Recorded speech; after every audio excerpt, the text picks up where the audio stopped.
All right, good afternoon, everyone. We're going to get started in just about a moment. If you do have any questions as we are going through anything today, we encourage you to use the Q&A link to be able to put those questions in, and then we will have representatives answering those questions for you as we go along. Thank you.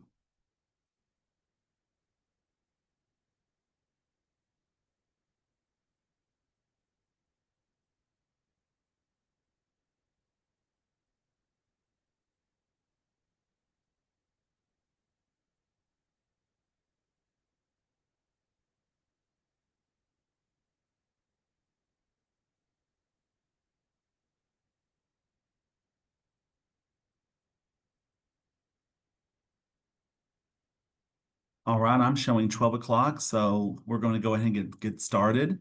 Good afternoon, everyone. Thank you for joining us today.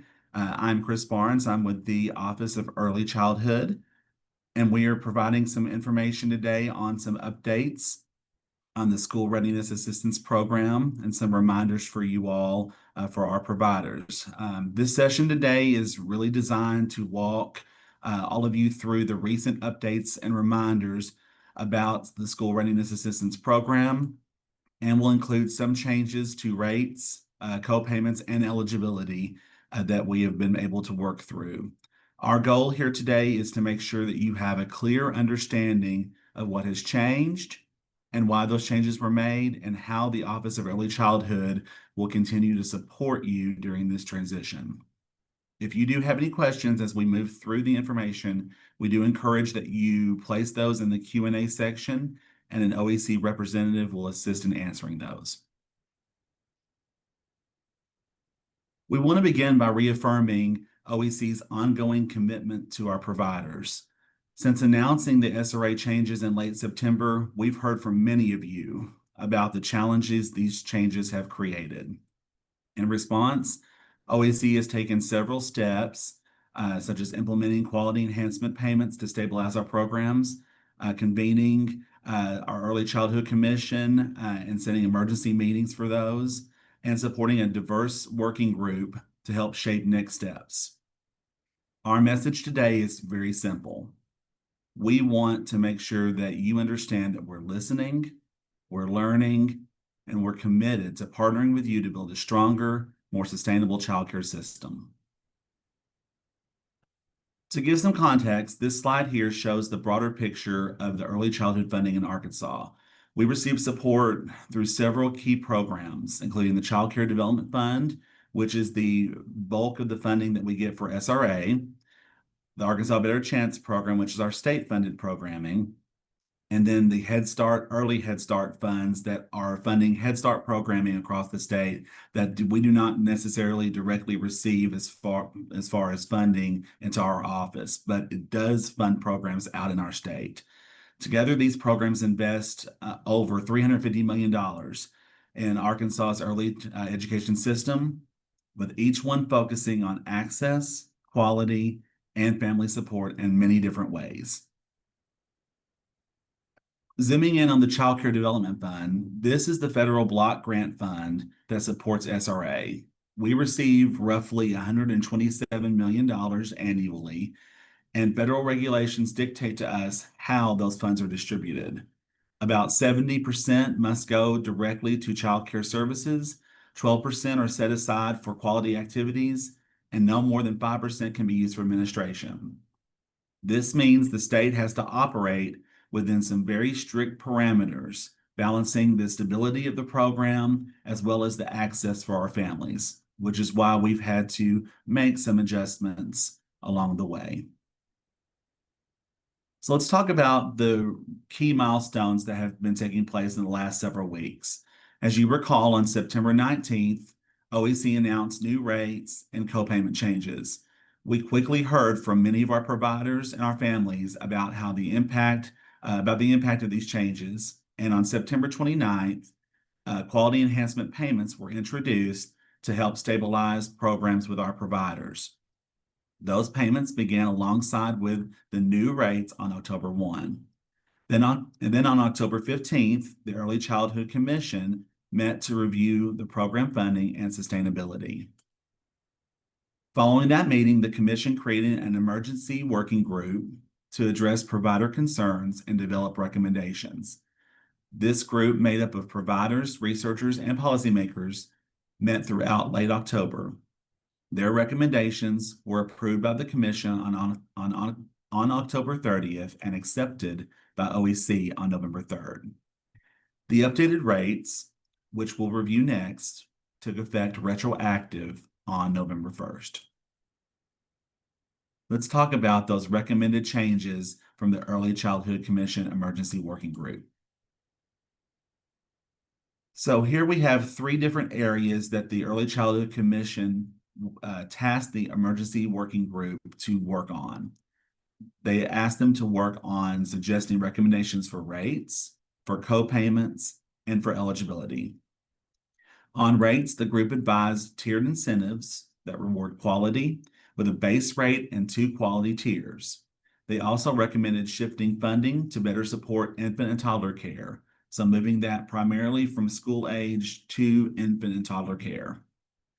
On copays, the group suggested a 7% family cap on copayments, zero copays for families under 60% of the state median income, and standardized amounts for all families for siblings to have under the same case head.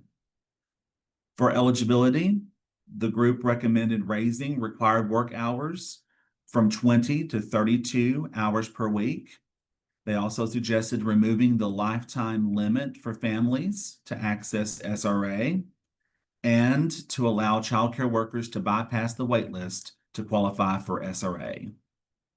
All of these changes are currently being reviewed and have been reviewed carefully to ensure financial feasibility before we consider them for implementation. So these next slides are going to look at the updated rates that are taking effect on November 1st. So this first slide is going to show you the infant slide. And these are the infant rates right here. You can see I provided information here for before October 1, for October 1, and then for November 1st. So you can see the full history of where we have had our rates. You'll notice that the rates now include a base rate at level 2 with additional quality enhancement payments for higher rated programs. This structure helps direct more funding towards programs serving younger children and those achieving higher levels and better beginnings. The rates vary by age group and by region. You can see we have infant statewide there and then Benton, Washington below. They maintain a slightly different level due to cost differences that are more in line with what we saw in the market rate survey. And so I'm going to show you now the rates for toddler. You can see the statewide has base rates of $35, but then you can see the levels 3 and 4 with 46, levels 5 and 6 with 56. For toddlers in Benton, Washington, that rate is now $37. For level 2, that's the base rate. Then quality levels of $50 and $56, depending on where your better beginnings level is.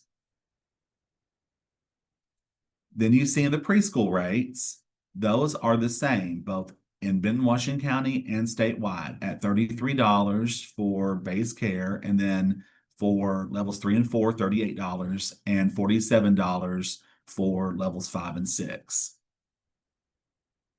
And then the school age rates that were recommended was $28 across the board, regardless of quality level. In essence, what happened was the commission's emergency working group thought taking the funding that was available from school age and moving it up to infant toddler care where the cost was much more expensive would be better to sustain their programming. And so that was why the recommendation was made. So let's clarify how the structure works. The level 2 rate is going to serve as the base rate. Programs that are rated at levels 3 through 6 receive manual quality enhancement payments equal to the difference between the base rate and the higher tier rate. These payments are processed weekly, and they will be processed separately from the standard SRA billing. The intent here is to help offset any lost revenue as we transition through and recognize the higher cost of maintaining quality care. So let's look at how this is going to be done within our system moving forward. It's very similar to what we implemented throughout October. You had the quality enhancement payments that were tied to the old rates. The new quality enhancement payments are going to be tied directly to those new November 1 rates. So you can see here in this slide, you can see the infant care that's provided as the November 1 base rate. You also see the quality enhancement payments. These are the differences between the November 1 rate for quality and the base rate. Remember, you're still going to have co-payments that are going to be provided for your families that qualify for those. So that base rate will be adjusted based on the copay. So if you have a full-time infant at $36 of care, but they have a 50% copay, you'll receive $18. If you have level 3 for quality, you'll receive an additional $15. If you are at level 5, 6 quality, you'll receive an additional $27 on top of that 18, that base rate amount that you'll receive. So very similar to what we did in October and applied those in October. The only difference is we are now applying these new rates where we are putting levels 3 and 4 quality together, levels 5, 6 quality together. All right, and I'll show you what this looks like for our toddlers. You can see there, the quality payments for 3 and 4 are there, and for 5 and 6 are there, and these are all outside of what is provided in the base rate. You'll also see the same thing that's applied for the preschool payments. They're both the same for statewide and for Benton, Washington County. And then you'll also notice a slide here that shows 0 quality enhancement payments for school age, because those are all tied to that base rate of $28. Okay, now let's talk about the updated copays and eligibility information based on the recommendations provided. So whenever OEC looked at all of these recommendations, rates, copays, eligibility, we all have to look at what is financially feasible because of the funding that we have available. We know right now we do not have the federal funding that's come to us for our discretionary funds on CCDF. We know that we've not received that because the government is shut down. We've not received that funding right now. But we also think if once that opens, we will receive access to those funds. But those funds have to carry us through September 30th. So everything that we are trying to do is to ensure that within that pot of available monies, that we are able to fund the program all the way until we receive a next iteration of funding on October 1 of 2026. So when looking at all of the recommendations, OEC tried to put in place things that we felt like we could afford with the finances that we have. And then we would look at trying to implement additional information and additional recommendations that were recommended by the commission as we see funding moving towards us having the available funds. So some things that we felt like would be able to be done here. OEC approved copays to be calculated on the base rates. So that's one of the reasons why you have the quality enhancements that are paid separately, because in the system, all your copays, the percentages of copays are tied to that level 2 base rate. So all of your rates that are there should be in SRA as level 2, and your co-payments will be adjusted based on those level 2. So where the rates were lower, like on school age and for Benton, Washington County, for some infant and toddler were lower than what was in place on October 1, the co-payments will also be adjusted to be lowered for those families that are served in those programs. So your school age across the board should see a reduction in copayments. And in Benton, Washington, for infant and toddler, you'll see an adjustment there as well.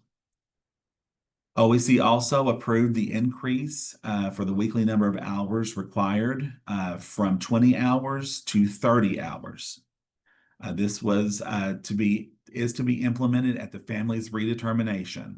So we can't apply these things right now. The rules require us to apply those at a family's redetermination for eligibility. So that as a family moves into that eligibility status, they will be given that standard of 30 hours. OEC also approved for the removal of the family lifetime maximum. Right now, we have a 72-month requirement in there, or a cap for service in 72 months. We are now removing that effective November 1. And then OEC is going to continue to collaborate with our Early Childhood Commission on the other recommendations as funding becomes feasible and available.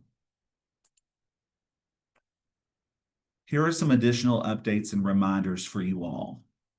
Payments for SRA are processed weekly. So as of today, we are processing payments from the last week and anything that was billed prior to that time. So we're processing those today so that hopefully you'll be able to receive payment in your bank on Friday. Quality enhancement payments will be processed weekly, but separately from the SRA billing, because those have to be done manually. So it's very possible that you'll receive some funding that is going to be for the SRA amount, and then additional funding that's for quality. We are hoping at some point to be able to do this to where it's done and you receive those funds at the same time. So that way you can track them a little better. But that is going to require some systems changes that we're going to have to implement. A few things that are new that you need to be mindful of, or at least we put in place, but we need to make sure are clearly communicated to all of our providers. In the provider agreement, authorizations will be deobligated if not billed within 30 days. So we need everyone to put those payments in, those billings in within 30 days. In the past, it's been 45 days. We need to make sure that we are putting those in within 30 days. The reason for this is because we are having to really watch carefully the funding that we have available, and we need to make sure that we're not overextending ourselves beyond where we are. Another thing that is new is family eligibility will be redetermined after 13 months, regardless of Better Beginnings level. We know that in the past, we've had redeterminations done at 24 months at higher levels of Better Beginnings. We feel like we need to move now to doing that every 13 months to ensure that we have program eligibility and we have funding secured for those different changes. And of course, all of these changes are designed to streamline processes and strengthen accountability while maintaining support for all of our providers. All right, so we know that this is a lot of information, and we want to make sure that we are answering your questions and we're here to support you navigating all the updates. If you have specific questions about your payments, about authorizations or eligibility, we encourage you to reach out to the Office of Early Childhood using the phone number that's there and the email address that is also there. We're now going to see if there are any questions that need to be addressed. Brandy, Teresa, are there any questions that we need to address in the full group?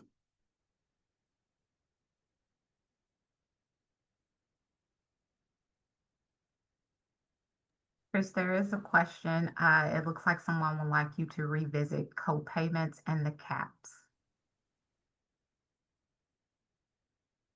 Revisit the co-payments and caps? Yes. Are we talking about this slide right here, I'm assuming?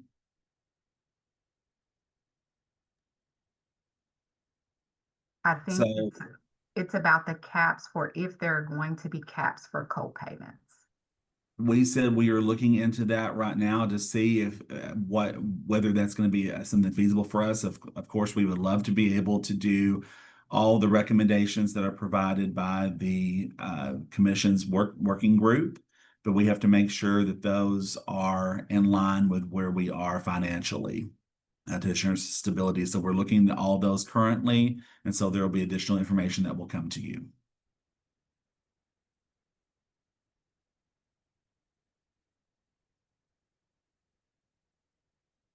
Other questions?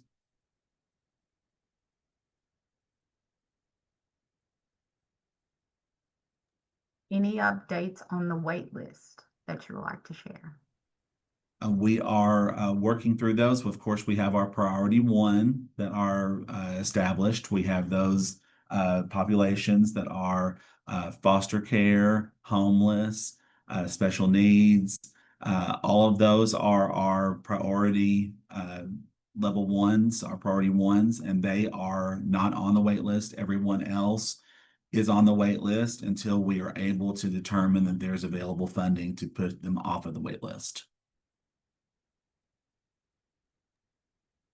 Is the quality payment supposed to be assigned to a child, or is it just a payment to the facility? It's a payment for the daily payment that's assigned to the facility based on the child's placement in the facility. So if a child is in SRA and that child is receiving full-time, let's say infant care, you will receive that quality payment for that day for that child's participation in your programming.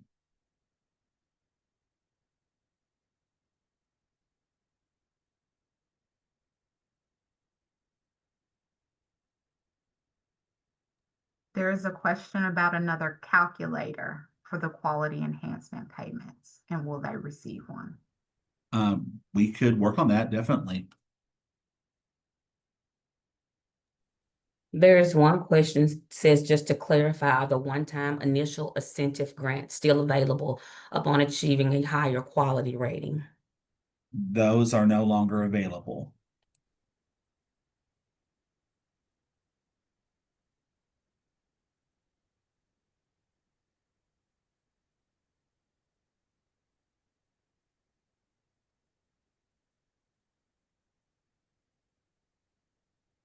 Are childcare workers still being waitlisted? Yes. Until we determine that we have available funding and what it's going to do to impact our funding, everyone is currently on the wait list unless they meet the priority one designation.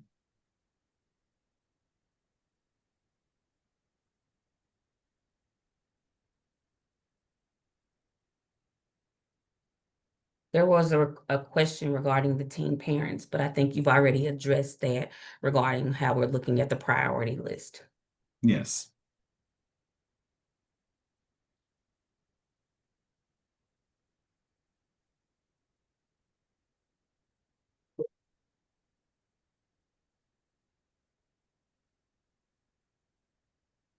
Any other questions? When should they expect to receive quality payments? We are processing those. We try to do those alongside, but we want to make sure that we are, because that is a manual process, we want to make sure that those are accurate as we're pushing those along. Our finance office has been wonderful to work with us to do that.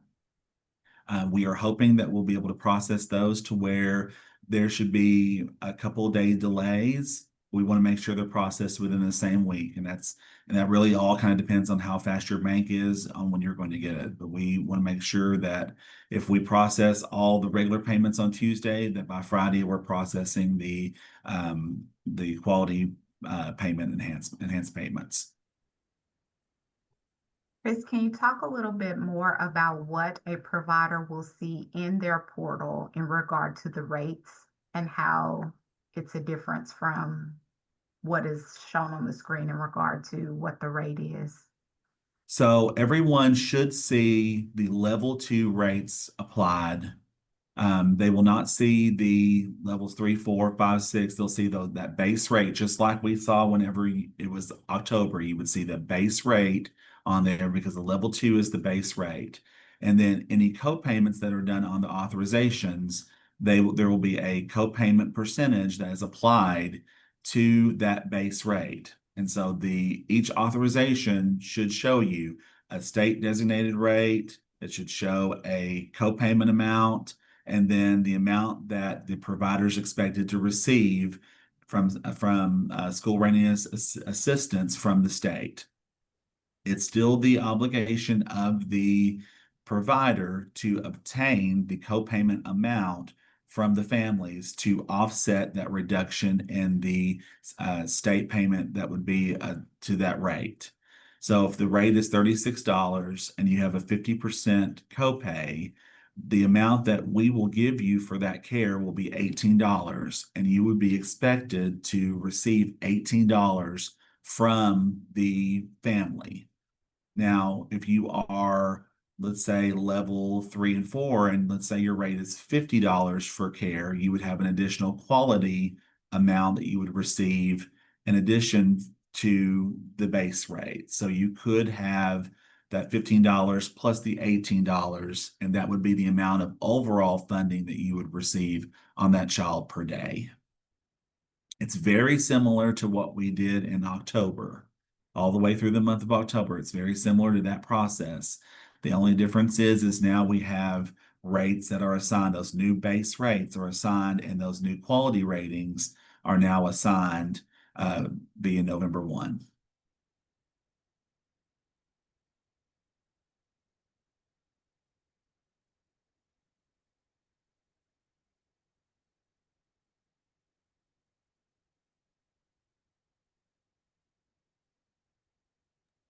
Chris, will these slides be posted?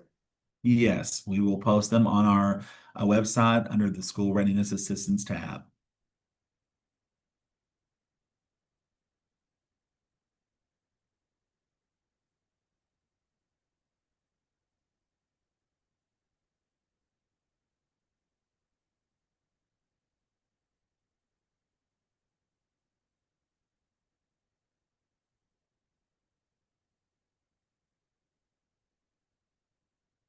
Okay, any last questions?